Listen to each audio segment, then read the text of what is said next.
Hello friends, ഇന്ന് നടന്ന fireman firewoman പരീക്ഷയുടെ പ്രൊവിഷണൽ ആൻസർ കീ ആണ് നമ്മൾ ഡിസ്കസ് ചെയ്യാൻ പോകുന്നത്. അപ്പോൾ പ്രൊവിഷണൽ ആൻസർ കീ പ്രകാരം എത്ര മാർക്ക് ലഭിച്ചു എന്നുള്ളത് നിങ്ങൾ നോക്കുക. അതോടൊപ്പം തന്നെ നമ്മുടെ ചാനൽ ആദ്യമായിട്ട് കാണുന്ന കൂട്ടുകാരുണ്ടെങ്കിൽ മാക്സിമം എല്ലാവരും ഒന്ന് സബ്സ്ക്രൈബ് ചെയ്ത് തന്നെ സപ്പോർട്ട് ചെയ്യണം കേട്ടോ. അപ്പൊ നമുക്ക് പ്രൊവിഷണൽ ആൻസർ കീ നോക്കാം. ഒന്നാമത്തെ ചോദ്യം, സൗജന്യവും നിർബന്ധിതവുമായ വിദ്യാഭ്യാസ സമ്പ്രദായം തിരുവിതാംകൂറിൽ നടപ്പിലാക്കിയത് ആരാണ്? ആൻസർ ഓപ്ഷൻ സി ആണ്, ഗൗരി പാർവതി ഭായ് ആണ്. നമുക്കറിയാം ഗൗരി പാർവതി ഭായ് ആണ് സൗജന്യവും നിർബന്ധിതവുമായ വിദ്യാഭ്യാസ സമ്പ്രദായം തിരുവിതാംകൂറിൽ നടപ്പിലാക്കിയത്. രണ്ടാമത്തെ ചോദ്യം, ഒരു ദിവസം നമ്മുടെ വായിൽ വീഴാൻ പോകുന്ന ഒരു ചെറി എന്ന് ഡൽഹൌസി പ്രഭു വിശേഷിപ്പിച്ചത് എന്തിനെയാണ്? ആൻസർ ഓപ്ഷൻ ബി ആണ്, അവധിനെയാണ് കേട്ടോ.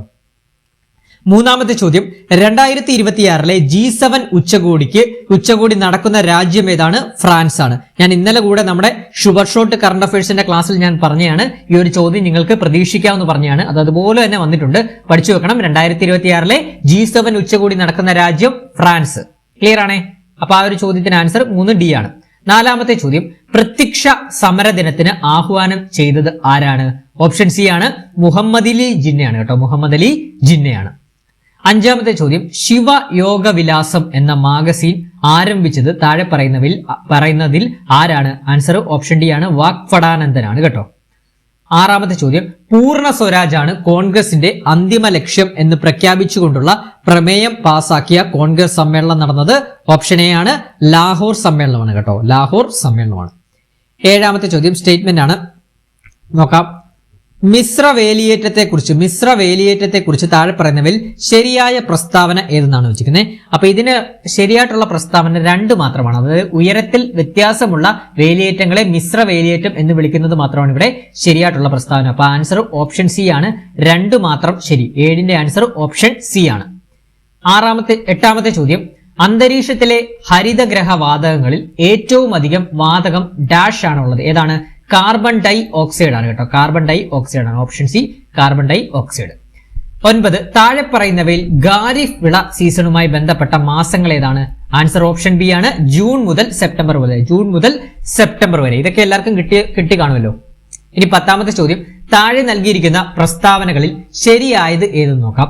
ഹിമാലയൻ പർവ്വത നിരകളിൽ നിന്ന് ഒഴുകുന്ന അരുവികളും നദികളും അപ്രതീക്ഷിതമാകുന്ന മേഖലയെ ബാബർ എന്ന് വിളിക്കുന്നത് ശരിയാണ്. അതുപോലെ തന്നെ ഹിമാലയൻ പർവ്വത നിരകളിൽ നിന്ന് ഒഴുകുന്ന അരുവികളും നദികളും അപ്രതീക്ഷിതമാകുന്ന മേഖലയെ ഗാദർ എന്ന് വിളിക്കുന്നത് തെറ്റല്ലേ? അത് തെറ്റാണ്. ഹിമാലയൻ പർവ്വത നിരകളിൽ നിന്ന് ഒഴുകുന്ന അരുവികളും നദികളും അപ്രതീക്ഷിതമാകുന്ന മേഖലയെ ബാങ്കർ എന്ന് വിളിക്കുക, അതും തെറ്റാണ്. അതുപോലെ തന്നെ പഴയ എക്കൽ നിക്ഷേപങ്ങൾ അടങ്ങിയ തരായ് ബെൽറ്റ് ഫംഗർ എന്ന് അറിയപ്പെടുന്നു, അത് ശരിയാണ്. അപ്പൊ ആൻസർ 10ന്റെ ഓപ്ഷൻ സി ആണ്. 1ഉം 4ഉമാണ് ശരിയായിട്ടുള്ള സ്റ്റേറ്റ്മെന്റുകൾ കേട്ടോ.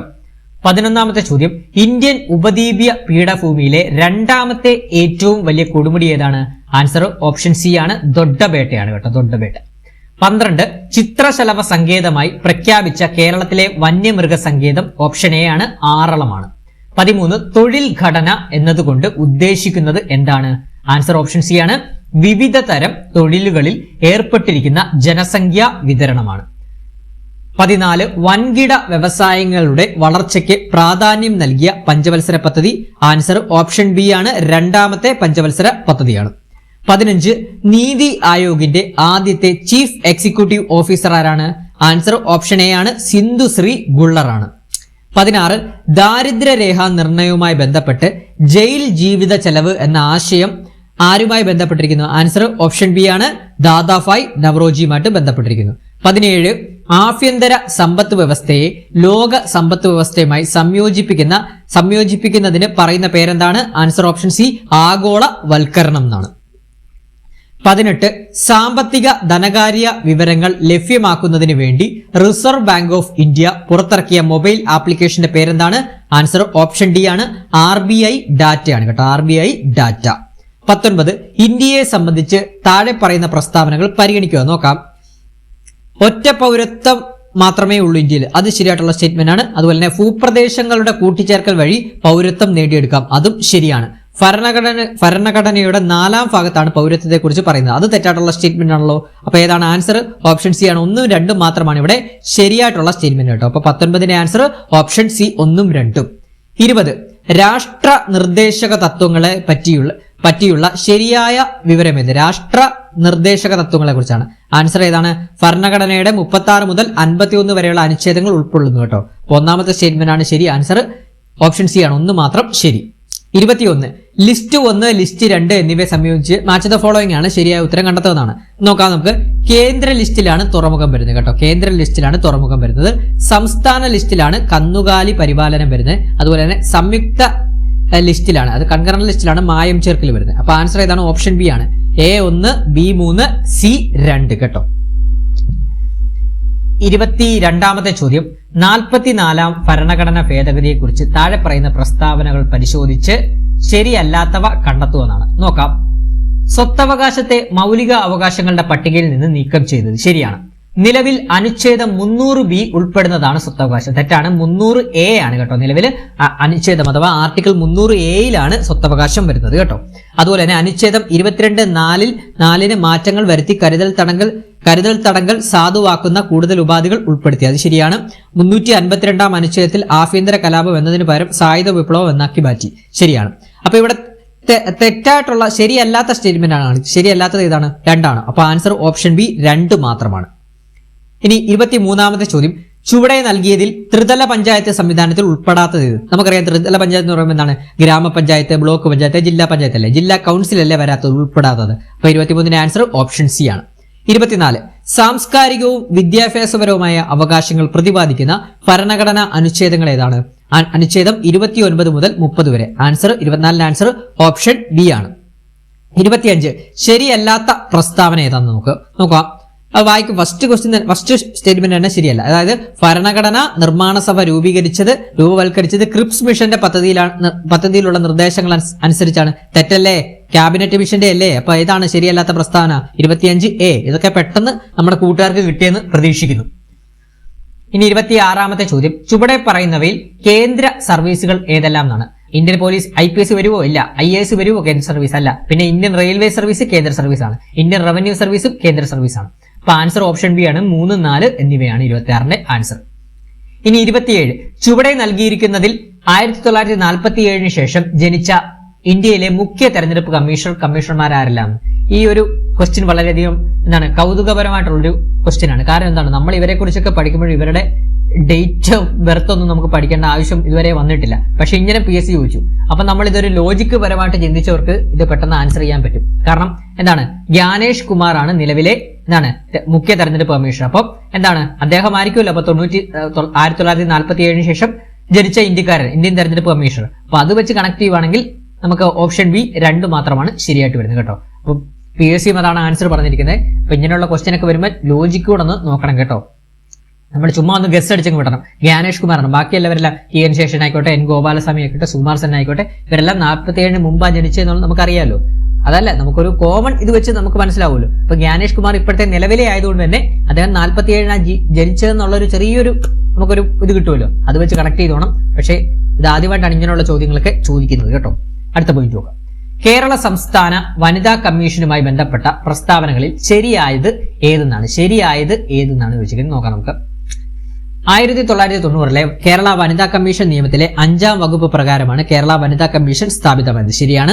കേരള സംസ്ഥാന വനിതാ കമ്മീഷൻ ചെയർപേഴ്സൺ, അംഗങ്ങൾ എന്നിവരുടെ കാലാവധി 5 വർഷമാണ്. ശരിയാണ്. കേരള സംസ്ഥാന വനിതാ കമ്മീഷന്റെ ഒരു യോഗത്തിന്റെ കോറം 4 ആയിരിക്കേണ്ടതാണ്. ശരിയാണ്. കേരള സംസ്ഥാന വനിതാ കമ്മീഷന്റെ പ്രസിദ്ധീകരണമാണ് സ്ത്രീശക്തി. ശരിയാണ്. അപ്പൊ 28ന്റെ ആൻസർ ഓപ്ഷൻ ഡി ആണ്. 1, 2, 3, 4 എല്ലാ പ്രസ്താവനകളും ശരിയാണ്. 29 നോക്കാം. കേരള ദുരന്ത നിവാരണ അതോറിറ്റിയുമായി ബന്ധപ്പെട്ട പ്രസ്താവനകളിൽ ശരിയായത് ഏതെന്നാണ് ചോദിച്ചിരിക്കുന്നത്. നോക്കാം നമുക്ക്. 2005 ദേശീയ ദുരന്ത നിവാരണ നിയമത്തിന്റെ അടിസ്ഥാനത്തിലാണ് കേരള സംസ്ഥാന ദുരന്ത നിവാരണ അതോറിറ്റി രൂപീകൃതമായത്. അത് ശരിയാണ്. അതുപോലെ തന്നെ കേരള സംസ്ഥാന ദുരന്ത നിവാരണ അതോറിറ്റിയുടെ വൈസ് ചെയർമാൻ ചീഫ് സെക്രട്ടറിയാണ്. അത് തെറ്റാണ് കേട്ടോ. പിന്നെ സുരക്ഷിത കേരളം എന്നത് കേരള സംസ്ഥാന ദുരന്ത നിവാരണ അതോറിറ്റിയുടെ ആപ്തവാക്യമാണ്. അതൊരു ചെറിയൊരു ഡൗട്ട് ഉണ്ട് നമുക്ക്. പ്രൊവിഷണൽ ആൻസർ കീ പ്രകാരം അത് തെറ്റെന്നാണ് കൊടുത്തേക്കുന്നത്. എന്റെ ഒരു ഓർമ്മ വെച്ച് അത് ശരിയാണെന്ന് തോന്നുന്നു. നിങ്ങളുടെ അഭിപ്രായം നിങ്ങൾ കമന്റ് ബോക്സിൽ രേഖപ്പെടുത്തുക കേട്ടോ. സുരക്ഷിത കേരളമല്ലേ കേരള സംസ്ഥാന ദുരന്ത നിവാരണ അതോറിറ്റിയുടെ ആപ്തവാക്യം?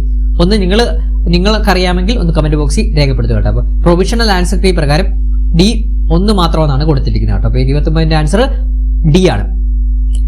ഇനി 30ാമത്തെ ചോദ്യം, 2008 കേരള നെൽവയൽ തണ്ണീർത്തട സംരക്ഷണ നിയമവുമായി ബന്ധപ്പെട്ട പ്രസ്താവനകളിൽ ശരിയായവ ഏതെന്നാണ് വെച്ചിരിക്കുന്നത്. ഇതിനകത്ത് ശരിയായിട്ടുള്ളത് ഏതാണ്? 2008 കേരള നെൽവയൽ തണ്ണീർത്തട സംരക്ഷണ നിയമത്തിലെ 11ാമത്തെ വകുപ്പ് തണ്ണീർത്തടങ്ങൾ രൂപമാറ്റം വരുത്തുന്നതിനെ നിരോധിക്കുന്നു എന്നുള്ളതാണ് ഇവിടെ ശരിയായിട്ടുള്ളത്. അപ്പൊ ആൻസർ ഓപ്ഷൻ ബി ആണ്. 1 മാത്രമാണ് 30ന്റെ ആൻസർ ആയിട്ട് വരുന്നത് കേട്ടോ. 30ന്റെ ആൻസർ ഓപ്ഷൻ ബി ആണ്. 31 കേരള സർക്കാരിന്റെ വിവിധ പദ്ധതികളെക്കുറിച്ചുള്ള പ്രസ്താവനകളിൽ തെറ്റായത് ഏതെന്ന് നമുക്ക് നോക്കാം.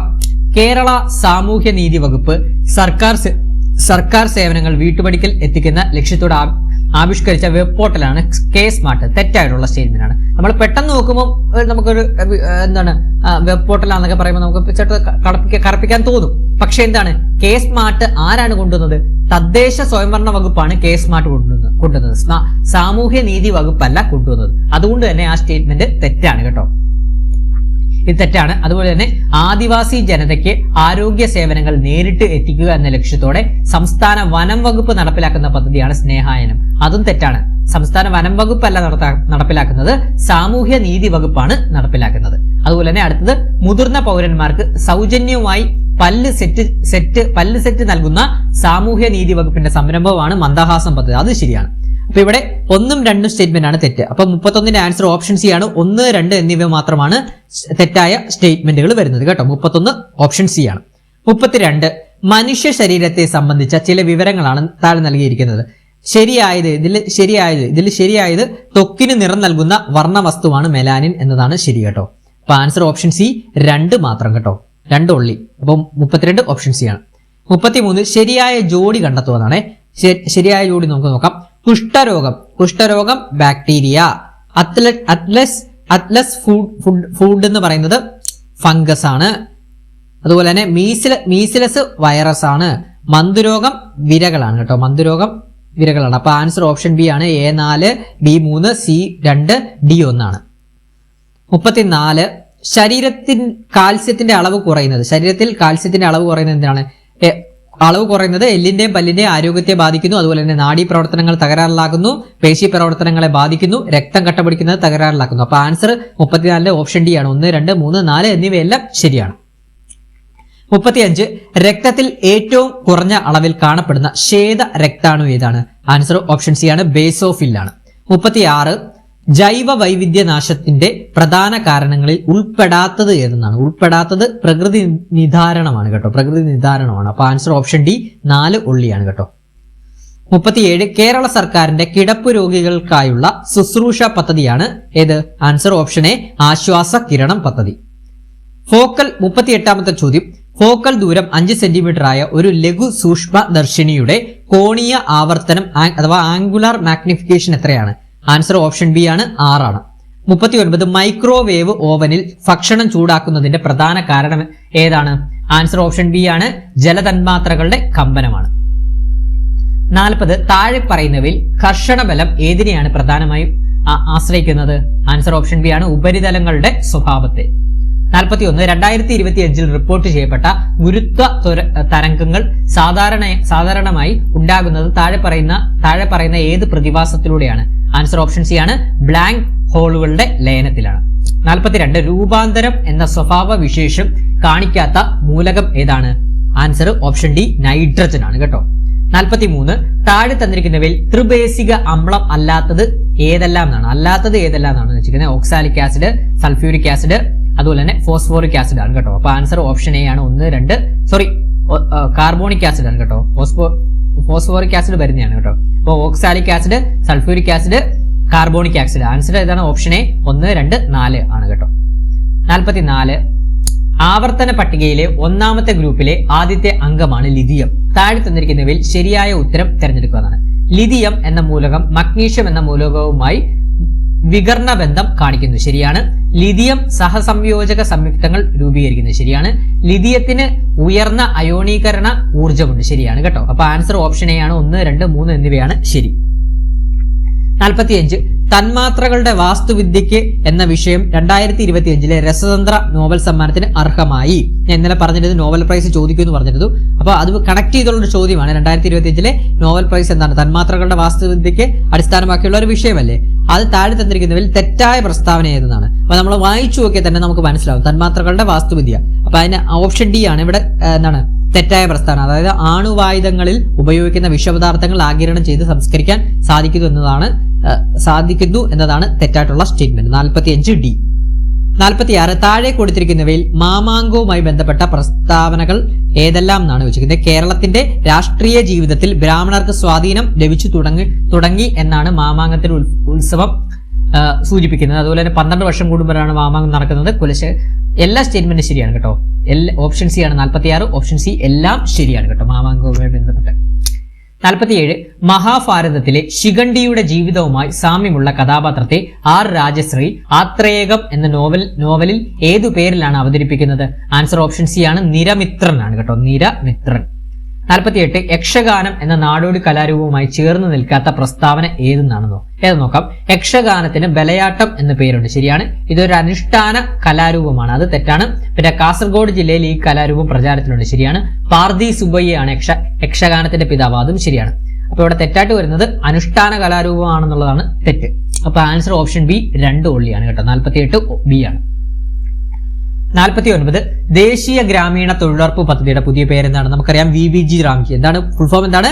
Viksit Bharat guarantee for Rozgar and Ajeevika mission Gramin. 49 C. 50 ഇന്ത്യയിൽ ആദ്യത്തെ സർക്കസ് സ്കൂള് കീലേരി കുഞ്ഞിക്കണ്ണൻ 1901 സ്ഥാപിച്ചത് എവിടെയാണ്? ആൻസർ ഓപ്ഷൻ സി ആണ് തലശ്ശേരിയിലാണ് സ്ഥാപിച്ചത്. ഇനി മാത്സ് ആണ്. മാത്സ് ആൻസർ പറഞ്ഞു പോവാണ്. 51 ആൻസർ വരുന്നത് ഓപ്ഷൻ സി 17 ആണ് കേട്ടോ. 52 വരുന്നത് ഓപ്ഷൻ ഡി 49 ആണ്. 53 ചോദ്യത്തിന് ആൻസർ വരുന്ന ഓപ്ഷൻ സി ആണ് 7:12 AM ആണ്. 54 ആൻസർ ഓപ്ഷൻ സി 108 ആണ്. 55 ആൻസർ ഓപ്ഷൻ എ 101 ആണ്.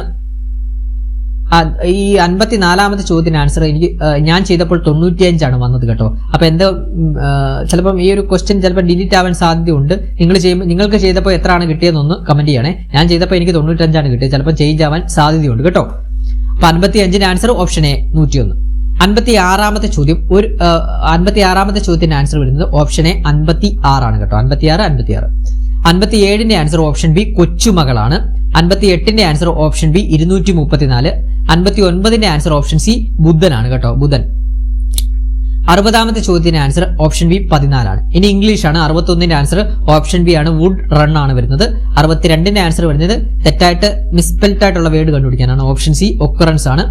63 വരുന്നത് ഓപ്ഷൻ എ ആണ് no other Greek hero was brave as Ulysses എന്നാണ് വരുന്നത് കേട്ടോ. 64 ആൻസർ വരുന്നത് ഓപ്ഷൻ എ ആണ് കംപ്ലീറ്റ് ഫ്രീഡം ആണ്. കാർട്ടെ ബ്ലാഞ്ച് എന്ന് പറയുന്നത് കംപ്ലീറ്റ് ഫ്രീഡം ആണ്. 65 അനോണിം ഓഫ് ഗ്രിഗോറിയസിന്റെ ആൻസർ വരുന്ന ഓപ്ഷൻ എ റിസർവ്ഡ് ആണ്. 66 ആൻസർ വരുന്നത് the man asked the people at the bus stop whether they did not believe him എന്നാണ്. ഓപ്ഷൻ എ ആണ് വരുന്നത്. 67 ആൻസർ ക്വസ്റ്റ്യൻ ടാഗ് ആണ് വരുന്നത് let's have a break now. ആ ലെറ്റ് കാണുമ്പോഴേ നിങ്ങൾക്ക് പെട്ടെന്ന് കണക്ട് ചെയ്യാമല്ലോ. ഷാൽ വി ആണ് വരുന്നത്. ഓപ്ഷൻ ബി ഷാൽ വി ആണ് ആൻസർ. 68 പാസീവ് വോയിസിലോട്ട് മാറ്റാനാണ് പറയുന്നത്. 68 answer option D let one more attempt be made എന്നാണ്. 69 ഓപ്ഷൻ എ ആണ് വരുന്നത് ടേൺ ഡൗൺ എന്നാണ് വരുന്നത്. 70 ആൻസർ ഓപ്ഷൻ ബി ആണ് to do something in the easiest way എന്നാണ്. ഇനി മലയാളമാണ്. 71 ചോദ്യത്തിന് ആൻസർ വരുന്നത് അതായത് കവി കവിയത്രിയും അതുപോലെ തന്നെ അധ്യാപകൻ അധ്യാപികയും. നിങ്ങൾ വായിച്ചു നോക്കുന്ന തന്നെ നിങ്ങൾക്ക് മനസ്സിലാവും. ആൻസർ ഓപ്ഷൻ സി ആണ് 1ഉം 3ഉം ആണ്. ഇനി 72 ചുവപ്പ് എന്ന പദത്തിന് സമാനാർത്ഥം വരുന്ന ജോഡി തെരഞ്ഞെടുക്കുക. ഏതൊക്കെയാണ്? ഓപ്ഷൻ ബി ആണ് ശോണം അരുണമാണ് കേട്ടോ. ഇനി 73 തന്നിരിക്കുന്നവയിൽ ശരിയായ പ്രസ്താവന അല്ലാത്തത് ഏതെന്നാണ് ചോദിക്കുന്നത്. ആൻസർ ഓപ്ഷൻ എ ആണ് അരുതായ്മകളെ തീർച്ചയായും എതിർക്കുക തന്നെ വേണം എന്നുള്ളതാണ് കേട്ടോ. 74 താഴെ തന്നിരിക്കുന്ന ഒറ്റപ്പദങ്ങളിൽ ശരിയായവ ഏതെന്നാണ്. അപ്പൊ ഒറ്റപ്പദങ്ങളിൽ ശരിയായത് ഋഷിയെ സംബന്ധിച്ചത് ആർഷം, ആത്മാവിനെ സംബന്ധിച്ചുള്ള ആത്മികം എന്നതാണ് വരുന്നത് കേട്ടോ. പിന്നെ എനിക്ക് വൈദ്യം പഠിച്ചവനെ വൈദികൻ എന്ന് പറയുന്നത് ഒരു ഒറ്റപ്പദമല്ലേ? അതൊരു കൺഫ്യൂഷൻ ആയിട്ടിരിക്കുന്ന ഒരു ക്വസ്റ്റ്യൻ ആണ്. പ്രൊവിഷണൽ ആൻസർ കീ പ്രകാരം ഓപ്ഷൻ സി ആണ് 2ഉം 3ഉം ആണ് വരുന്നത് കേട്ടോ. 2ഉം 3ഉം ആണ് പ്രൊവിഷണൽ ആൻസർ കീ വരുന്നത് കേട്ടോ. 75 എളുപ്പത്തിൽ തകരാത്തതും ദീർഘകാലം നിലനിൽക്കുന്ന സ്വഭാവമുള്ളതുമായ ഒന്നിനെ സൂചിപ്പിക്കാൻ ഉപയോഗിക്കുന്ന വാക്കേതാണ്. ആൻസർ ഓപ്ഷൻ എ ആണ് അഭംഗുരമാണ് കേട്ടോ. 76 76 ആൻസർ വരുന്നത് ഓപ്ഷൻ ബി ആണ്. 2ഉം 4ഉം ആണ്. പുതു പ്ലസ് കല പുതുക്കലവും അതുപോലെ തന്നെ എരി പ്ലസ് തീ എരുതിയുമാണ് കേട്ടോ. ഓപ്ഷൻ ബി ആണ് വരുന്നത്. 77 ഇതിലേതാണ് കേവലക്രിയയോട് ചേർന്ന് നിൽക്കാത്തത്? ആൻസർ ഓപ്ഷൻ ഡി ആണ്, ഓടിക്കുന്നു എന്നതാണ് കേട്ടോ. 78 തന്നിരിക്കുന്നവയിൽ വിനിയച്ചത്തിന് ഉദാഹരണമായത് ഏതാണ്? ആൻസർ ഓപ്ഷൻ സി, പറഞ്ഞു കേട്ടു. 79 പീനം എന്ന വാക്കിന്റെ വിപരീതാർത്ഥം ഓപ്ഷൻ ഡി, ശുഷ്കമാണ്. അതുപോലെ തന്നെ 80 കപ്പൽ മുളകിന്റെ പര്യായമായി വരുന്നത് ഏതെല്ലാം എന്നാണ്? ഓപ്ഷൻ എ ആണ്, തന്നിരിക്കുന്നവയെല്ലാം കപ്പൽ മുളകിന്റെ പര്യായമായിട്ട് വരുന്നവയാണെന്നാണ് PSC പറഞ്ഞിട്ടുള്ളത് കേട്ടോ. ഇനി സ്പെഷ്യൽ ടോപ്പിക്സ് ആണ്. നമ്മുടെ സ്പെഷ്യൽ ടോപ്പിക്സിന്റെ PYQ റിവിഷൻ ക്ലാസ്സിലെ മിക്ക ചോദ്യങ്ങളും ഈ ഒരു ഇന്നത്തെ പരീക്ഷയ്ക്ക് വന്നിട്ടുണ്ട് കേട്ടോ. അപ്പൊ നോക്കാം. 81 ഒരു ഖരപദാർത്ഥം ചൂടാക്കുമ്പോൾ ദ്രാവകമാകാതെ നേരിട്ട് വാതകമാകുന്ന പ്രക്രിയ ഡാഷ് എന്ന് പറയുന്നു. നമ്മൾ ഇന്നലെ ഞാൻ പറഞ്ഞാണ് റിവിഷൻ ക്ലാസ്സിൽ ഉത്പതനമാണ്. അതുപോലെ പരീക്ഷയ്ക്ക് ചോദിച്ചിട്ടുണ്ട്. Option A ഉത്പതനം. 82 ജലത്തിന്റെ തിളനില, ഇത് നമ്മൾ പഠിപ്പിച്ചതാണ്. ജലത്തിന്റെ തിളനില എത്രയാണ്? 100 ഡിഗ്രി സെൽഷ്യസ് ആണ്. 83 ക്ലോറിന്റെ അറ്റോമിക് നമ്പർ എത്രയാണ്? ഓപ്ഷൻ എ 17 ആണ്. 84 സസ്യങ്ങളുടെ വളർച്ചയ്ക്ക് ആവശ്യമായ നൈട്രജൻ വളങ്ങളുടെ നിർമ്മാണത്തിന് വേണ്ട ഒരു പ്രധാന അസംസ്കൃത രാസവസ്തുവാണ്? Option B ammonia. 85 LPGയുടെ UN നമ്പർ എത്രയാണ്? ആൻസർ ഓപ്ഷൻ ഡി ആണ്, 1075 ആണ്. പിന്നെ 86 താപനിലയുടെ അടിസ്ഥാന യൂണിറ്റ്, എളുപ്പമല്ലേ? ഓപ്ഷൻ എ കെൽവിൻ ആണ്. 87 mechanical foam type of extinguisher താഴെ പറയുന്ന ഏത് തരം തീപിടുത്തത്തെയാണ് ഉപയോഗിക്കുന്നത്? നമ്മൾ ഇന്നലെ പറഞ്ഞാണോ? ആൻസർ ഓപ്ഷൻ ബി ആണ്, ബി ടൈപ്പ് ഫയറിനെയാണ്. ഇനി 88 സംവഹനം നടക്കുന്നത് ഏത് അവസ്ഥയിലാണ്? ഓപ്ഷൻ ബി ദ്രാവകാവസ്ഥയിലാണ്. പക്ഷെ ഇത് ഡിലീറ്റ് ആവാൻ സാധ്യതയുണ്ട്. ദ്രാവകാവസ്ഥയിലും വാതകാവസ്ഥയിലും സംവഹനം നടക്കാം കേട്ടോ. അപ്പൊ അതുകൊണ്ട് തന്നെ ഡിലീറ്റ് ആവാൻ ചാൻസ് ഉണ്ട്. 89 പാസ് വിശദീകരിക്കുക. ഞാൻ ഇന്നലെ പറഞ്ഞതാണ് പാസ് എന്ന് പറഞ്ഞ ചോദ്യം നമ്മൾ പറഞ്ഞാണ് ചോദിക്കാൻ സാധ്യതയുണ്ടെന്ന്. ആൻസർ ഏതാണ്? ഓപ്ഷൻ എ ആണ്. പാസ് എന്താണ്? പുൾ, എയിം, സ്ക്യൂ, സീപ്പ് എന്നതാണ് പാസ് എന്ന് പറയുന്നത് കേട്ടോ. അതായത് നമ്മുടെ എക്സ്റ്റിംഗ്വിഷർ പ്രവർത്തിക്കുന്ന രീതിയാണ് പാസ് എന്ന് പറയുന്നത് കേട്ടോ. നമ്മൾ ഇന്നലെ പഠിച്ചാണ്. പിന്നെ അതുപോലെ തന്നെ പ്രഥമ ശുശ്രൂഷയുടെ ഉപജ്ഞാതാവ്, ഇതും നമ്മൾ ഇന്നലെ പഠിച്ചാണ്. Option C Frederick Bismarck. 91 ചതവോട് കൂടിയ മുറിവുകൾക്ക് പറയുന്ന പേരെന്താണ്? ഇന്നലെ നമ്മൾ പറഞ്ഞാണ്. ഓപ്ഷൻ ബി കൺഡ്യൂസ്ഡ് മുറിവാണ് കേട്ടോ. കൺഡ്യൂസ്ഡ് മുറിവാണ്. പിന്നെ 92 ധമനികൾ മുറിഞ്ഞുണ്ടാകുന്ന രക്തസ്രാവം എങ്ങനെ മനസ്സിലാക്കാം? ആൻസർ ഓപ്ഷൻ ബി ആണ്, രക്തം ശക്തിയായി പുറത്തേക്ക് തെറിക്കുന്നു. 93 അസ്ഥികൾ ഒടിഞ്ഞ് ആന്തരിക അവയവങ്ങളെ തുളച്ചു കയറി ഉണ്ടാകുന്ന തരം ഒടിവ് ഏതാണ്? നമ്മൾ ഇന്നലെ പറഞ്ഞാണ്. ഓപ്ഷൻ സി കോംപ്ലിക്കേറ്റഡ് ഫ്രാക്ചർ കേട്ടോ. പിന്നെ 94 പാമ്പുകടി ഏറ്റാൽ ചെയ്യേണ്ടാത്ത കാര്യം എന്താണ്? നിങ്ങൾ ജസ്റ്റ് ഒന്ന് ഈ ഓപ്ഷൻസ് വായിച്ചു നോക്കിയാൽ തന്നെ ഈ ഒരു ആൻസറിലോട്ട് എത്തും. എന്താണ്? പാമ്പുകടി കടിച്ച ഒരാളെ എന്താണ് ഓടാനും നടക്കാനും ചെയ്യണമെന്ന് നമുക്ക് പറയാൻ പറ്റുമോ? ഇല്ല. അപ്പൊ ചെയ്യേണ്ടാത്ത കാര്യം എന്താണ്? ഓപ്ഷൻ ബി ആണ്, നടക്കുകയോ ഓടുകയോ ചെയ്യണം എന്നുള്ളതാണ് ഇവിടെ ചെയ്യേണ്ടാത്ത കാര്യം ഇട്ടിരുന്നത്. ഓപ്ഷൻ ബി ആണ്. ഇനി 95 ഹൃദയത്തിന്റെ താളം വിശകലനം ചെയ്യാനും ആവശ്യമെങ്കിൽ വൈദ്യുത ഷോക്ക് നൽകാനും കഴിയുന്ന സങ്കീർണമായ ഉപകരണം ഏതാണ്? ആൻസർ ഓപ്ഷൻ എ AED പറ്റിയൊക്കെ ഇന്നലെ നമ്മൾ പഠിച്ചതാണ്. 96 പ്രായപൂർത്തിയായ ഒരു വ്യക്തിക്ക് CPR കൊടുക്കുമ്പോഴുള്ള ചെസ്റ്റ് കംപ്രഷൻ വെന്റിലേഷൻ അനുപാതം എത്രയാണ്? ആൻസർ ഓപ്ഷൻ ഡി 30:2 ആണ്. 97 പൊള്ളൽ ഉണ്ടാകുമ്പോൾ ചർമ്മത്തിൽ കുമിളകൾ ഉണ്ടായാൽ അത് ഏതുതരം പൊള്ളലാണ്? ആൻസർ ഓപ്ഷൻ ബി ആണ്, 2ാം ഡിഗ്രി പൊള്ളലാണ്. 98 ആഹാര പദാർത്ഥങ്ങൾ തൊണ്ടയിൽ കുടുങ്ങുന്നത് മൂലമുള്ള ശ്വാസതടസ്സത്തെ എന്താണ് പറയുന്നത്? ആൻസർ ഓപ്ഷൻ ബി ചോക്കിംഗ് ആണ്. 99 സാങ്കേതിക വിദ്യാ നിയമം 2000 പ്രകാരം വകുപ്പ് 66 പ്രകാരം വകുപ്പ് 43 പരാമർശിച്ച ഏതെങ്കിലും പ്രവൃത്തി അസത്യമായതോ വഞ്ചനാപരമായി ചെയ്യുന്നയാൾക്ക് ലഭിക്കാവുന്ന ശിക്ഷ എന്താണ്? ആൻസർ ഓപ്ഷൻ ബി ആണ്, പരമാവധി 3 വർഷം തടവ് അല്ലെങ്കിൽ 5 ലക്ഷം രൂപ വരെ പിഴ അല്ലെങ്കിൽ രണ്ടും. ഇനി 100ാമത്തെ ചോദ്യം. സാങ്കേതിക വിദ്യാ നിയമം 2000 പ്രകാരം ഈ നിയമപ്രകാരം ലഭിച്ച അധികാരങ്ങൾ ഉപയോഗിച്ച് ഒരു വ്യക്തി ഏതെങ്കിലും ഇലക്ട്രോണിക് രേഖ, പുസ്തകം, രജിസ്റ്റർ വിവരങ്ങൾ അല്ലെങ്കിൽ രേഖകൾ എന്നിവയിൽ പ്രവേശനം നേടിയ ശേഷം ബന്ധപ്പെട്ട വ്യക്തിയുടെ സമ്മതമില്ലാതെ അതിന് മറ്റൊരാളോട് വെളിപ്പെടുത്തുകയാണെങ്കിൽ ആ വ്യക്തിക്ക് ലഭിക്കാവുന്ന ശിക്ഷ എത്രയാണെന്നാണ് വെച്ചിരിക്കുന്നത്. ആൻസർ ഓപ്ഷൻ ബി ആണ്, പരമാവധി 5 ലക്ഷം രൂപ വരെ പിഴയാണ് കേട്ടോ. ഇതൊരു സംശയമുള്ള ചോദ്യമാണ് കേട്ടോ. പരമാവധി 5 ലക്ഷം രൂപ എന്നാണ് പിഴ എന്ന് പറഞ്ഞിരിക്കുന്നത് കേട്ടോ. അപ്പൊ എന്തായാലും ഫൈനൽ ആൻസർ കീ നമുക്ക് നോക്കാം. പിന്നെ നമ്മുടെ ഈ ഒരു പ്രൊവിഷണൽ ആൻസർ കീയുടെ ഒരു ക്ലാസ് ഇഷ്ടപ്പെട്ടെങ്കിൽ ലൈക്ക് ചെയ്യണം. അപ്പൊ അതോടൊപ്പം തന്നെ നിങ്ങൾക്ക് ഈ ഒരു പ്രൊവിഷണൽ ആൻസർ കീ പ്രകാരം എത്ര മാർക്കാണ് ലഭിച്ചതെന്നുള്ളത് കമന്റ് ബോക്സിൽ രേഖപ്പെടുത്തണം. അപ്പൊ നിങ്ങൾ രേഖപ്പെടുത്തുന്നത് എന്തിനാന്ന് പറഞ്ഞു കഴിഞ്ഞാൽ ബാക്കിയുള്ളവർക്ക് മനസ്സിലാവും. നമുക്ക് ഒരു ആവറേജ് മനസ്സിലാവുമല്ലോ, എത്ര പേർക്കാണ് എത്ര മാർക്കാണ് വരെയാണ് ലഭിച്ചതെന്നുള്ളത് മനസ്സിലാവും. അപ്പൊ നിങ്ങൾക്ക് എത്ര മാർക്കാണ് ലഭിച്ചതെന്നുള്ളത് കമന്റ് ബോക്സിൽ രേഖപ്പെടുത്തണം. അതോടൊപ്പം തന്നെ നമ്മുടെ ഇന്നലെ നമ്മൾ പഠിപ്പിച്ച പ്രീവിയസ് ഇയർ PYQ റിവിഷൻ ക്ലാസ്സിൽ നിന്നാണ് മുഴുവൻ സ്പെഷ്യൽ ടോപ്പിക്സിന്റെ ചോദ്യങ്ങളും ചോദിച്ചിട്ടുള്ളത്. അതൊക്കെ നിങ്ങൾക്ക് ഉപകാരപ്പെട്ടു എന്ന് ഞാൻ വിശ്വസിക്കുന്നു. അതോടൊപ്പം തന്നെ നമ്മുടെ മാക്സിമം ഒന്ന് സപ്പോർട്ട് ചെയ്യുക. ഇനി വരുന്ന പരീക്ഷകൾക്കും നമ്മൾ മാക്സിമം നിങ്ങൾക്ക് ഹെൽപ്ഫുൾ ആവുന്ന രീതിയിലുള്ള ക്ലാസ്സുകളും കറണ്ട് അഫയേഴ്സ് ക്ലാസ്സുകളും ഒക്കെ പ്രൊവൈഡ് ചെയ്യുന്നതായിരിക്കും. അപ്പൊ നിങ്ങൾ നമ്മളെ മാക്സിമം ഒന്ന് സപ്പോർട്ട് ചെയ്യണം. സപ്പോർട്ട് എങ്ങനെയാണ്? ലൈക്ക് ചെയ്ത് സപ്പോർട്ട് ചെയ്യണം. എത്ര മാർക്കാണ് ലഭിച്ചെന്നുള്ളത് കമന്റ് ചെയ്യണം.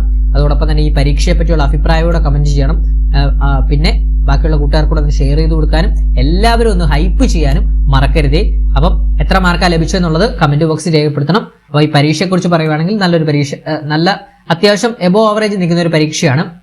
അത്ര വലിയ ടഫ് ആയിട്ടുള്ള ക്വസ്റ്റ്യൻസ് ഒന്നുമില്ല. എന്നിരുന്നാലും കുറച്ച് ക്വസ്റ്റ്യൻസ് ഉണ്ട്. എന്നിരുന്നാലും നമുക്ക് സ്പെഷ്യൽ ടോപ്പിക്സ് ഒക്കെ അടിച്ചു കയറി എത്രയാണ് 20 ഒരു 18 മാർക്കിലും അടിച്ചു കയറി മേടിക്കാൻ കഴിയുന്ന സ്പെഷ്യൽ ടോപ്പിക്സ് ഒക്കെ ആയിരുന്നു.